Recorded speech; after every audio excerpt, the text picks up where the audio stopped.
Okay, hi everybody. Let's discuss this week's discussion board questions. Question 1. Why is the rule of law important for democracy and criminal justice? And question 2. Why have stricter punishments for drug crimes not been an effective deterrent to drug trafficking? Why is that? What if I was to present you with some video material to help you address those questions?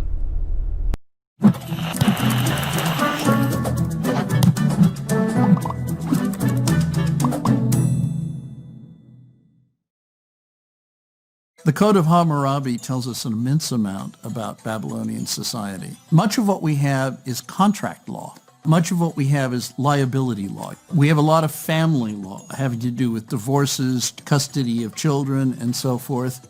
There's a certain amount of criminal law that survives in it. And there are even laws about the responsibility of public officials. So it gives you a picture of the details of common life on a scale that exceeds what we know about, say, ancient Athens in the 5th century BC.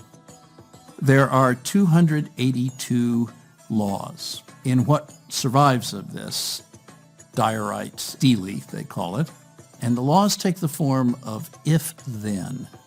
If someone does X, then something else will happen.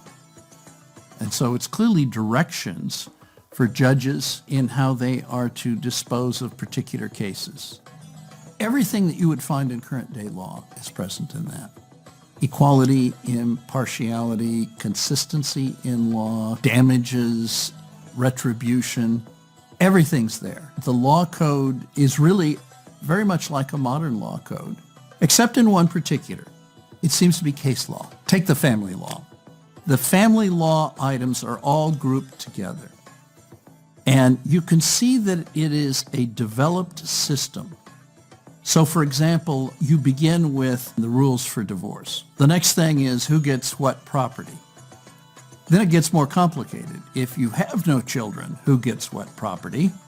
If you do have children, who gets what property? And what it looks like is you had started off with a single principle to deal with divorce, and then judges found themselves confronted with situations where the simple application of the simple principle that they began with would produce injustice. And so what they did is they complicated it by adding, if this circumstance pertains, then the result will be this. If that circumstance pertains within a divorce, the result will be other. And the same thing is true with all the contract law.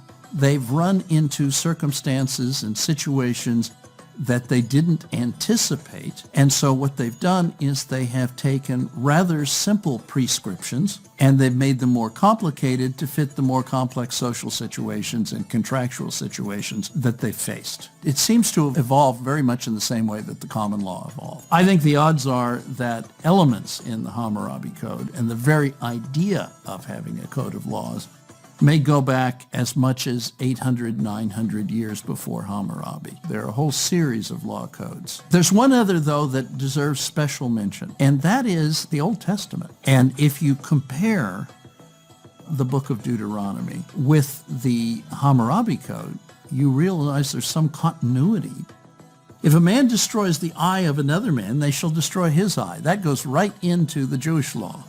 If a man knocks out the tooth of a man of his own rank, they shall knock out his tooth. Again, that goes right in an eye for an eye and a tooth for a tooth. The Jewish people, the Hebrews, drew up their law code in a context where they were very much under the influence of the Mesopotamians. And that law code is the inspiration behind not only Jewish law, but all of the law codes that were established in Christendom, including the first law codes that were established by the English colonists who came to Massachusetts and to Connecticut. One of the things missing from the Hammurabi Code is there is no political constitution.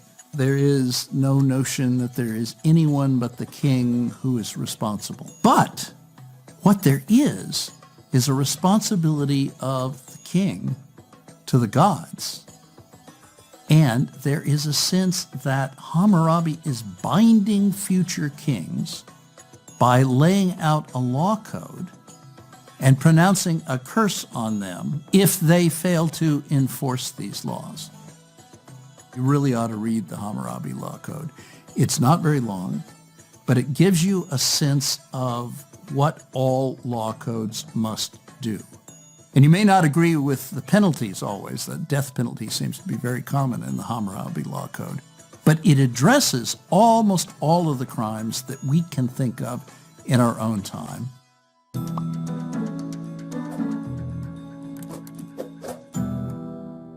Measures implemented by governments around the globe to stem the spread of the COVID-19 pandemic have severed global trade and international transport. And while businesses have suffered, the illegal narcotics trade and the black market have also been disrupted. Traffickers rely heavily on busy roads to camouflage their activities, but empty streets and zero traffic have put illicit drug markets in many countries into crisis.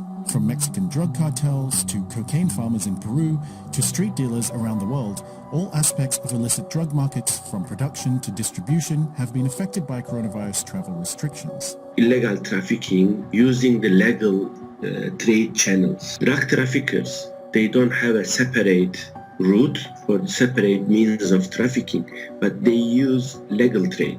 They use ships, they use airplanes, they use cargo containers, they use passenger bus. Therefore, as soon as the shutdown happened worldwide, of course, they are affected from this lockdown. They are having difficulty to transfer drugs from location A to B. The only one channel for them is now still operating is sea route, because cargo shipments are still active in the world. Smugglers get drugs across borders through land, sea or air, and while air travel, the less common route, has been severely affected, reports of inland drug seizures in different regions indicates that overland trafficking has also become riskier due to COVID-19 measures, and traffickers are increasingly resorting to maritime routes. Recent research by the United Nations Office on Drugs and Crime gives the following analysis on the change of drug trafficking routes amid the pandemic. A recent uptick in heroin seizures in the Indian Ocean could be interpreted as an indication of an increase in the use of maritime routes for trafficking heroin to Europe along the southern route.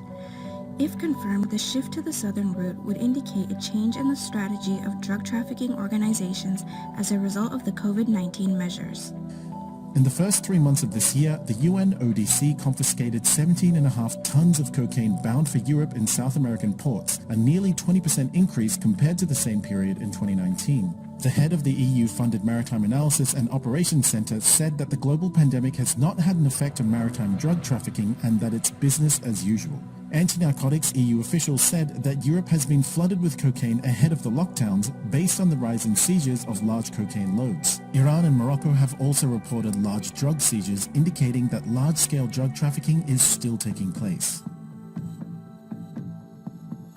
While the prices of cocaine and opium plants have seen a decline amid coronavirus lockdowns, street drug prices have been on the rise. The prices for cocaine per kilo decreased more or less 70% in Peru. They are not able to find traders. Cocaine plant prices are going down.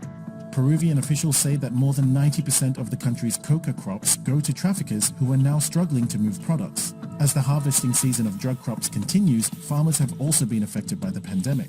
More than 3/4 of the world's illicit opium poppy cultivation comes from Afghanistan, and with the key months of the opium harvest in Afghanistan being March to June, farmers have faced production problems related to a shortage of poppy lances due to the closure of the border crossing with Pakistan. In France, where cannabis consumption is one of the highest in Europe, anti-drug trafficking officials have said that prices for cannabis and cocaine have jumped by 30 to 60%, and that traffickers are trying to get around the lockdown by using home delivery and drive-in services. Pendant le confinement, les trafics ont été fortement touchés et on estime entre 30 et 40% la diminution des trafics que l'on a connus sur le territoire national. Mais, je l'ai dit précédemment, l'ingéniosité de nos adversaires sur ces sujets n'a pas diminué. De nouvelles pratiques sont apparues et pourraient s'ancrer durablement. Experts say traffickers are now shifting away from drugs that require planting, like heroin and marijuana, in favor of synthetic drugs that produce a greater profit margin. Illicit drug markets in the Asia-Pacific have continued to thrive amid the pandemic as synthetic drugs such as ecstasy, ketamine, and cannabinoids were increasingly found across the region, according to the UNODC. The relative stability of the drug market in much of the Asia-Pacific contrasts with that of North America and Europe, where tougher travel restrictions and border controls have disrupted supply chains and pushed prices higher. But as many economies are starting to open up, the UNODC warns that actors along the drug supply chains who have been stockpiling drugs due to a reduction in opportunities may oversupply the market with drugs once coronavirus restrictions are lifted. Interpol said last month that criminal groups were using food delivery services as a cover to transport drugs and other illegal goods during the coronavirus crisis. The internet has also become a common platform for drug trade. Thailand narcotics control officials said they found an increase in online drug trade via Facebook, Twitter, and Instagram. Organized crime is coping in different ways to keep their operations active. We will also see perhaps this illicit business is adapting to this same reality. We're going to see an expansion on cybercrime and also more relying on internet to conduct businesses and to manage supply and the delivery of illicit goods. The coronavirus pandemic has also provided an opportunity for drug cartels to win new recruits. In Mexico, it is expected that criminal organizations, the big cartels, will come up after an emergency, showing up with delivering aid, food. These acts is definitely not just philanthropy because, they're providing services to the same communities that they terrorize because they depend on the sympathy of these communities for protection, for recruitment. It is a strategy that they often use in emergencies. According to the UNODC report, the coronavirus economic fallout may lead to more people getting involved in the illicit drug trade as many have lost their jobs due to the pandemic. Because these kind of groups, they always try to recruit unemployed people. Unemployment rate, unfortunately, increased sharply in Afghanistan, Pakistan, Iran, and many other countries. So it is a golden opportunity for them to approach the people in need. As criminal groups are being forced to adapt their operations due to the coronavirus pandemic, the new normal of restricted mobility and the economic slump could have far-reaching implications on drug markets. UNODC noted that in the long run, the economic downturn caused by COVID-19 pandemic has the potential to lead to lasting and profound transformation of drug markets.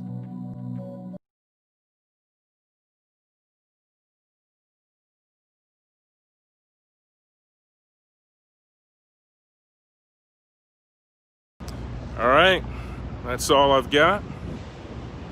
Enjoy the rest of your day.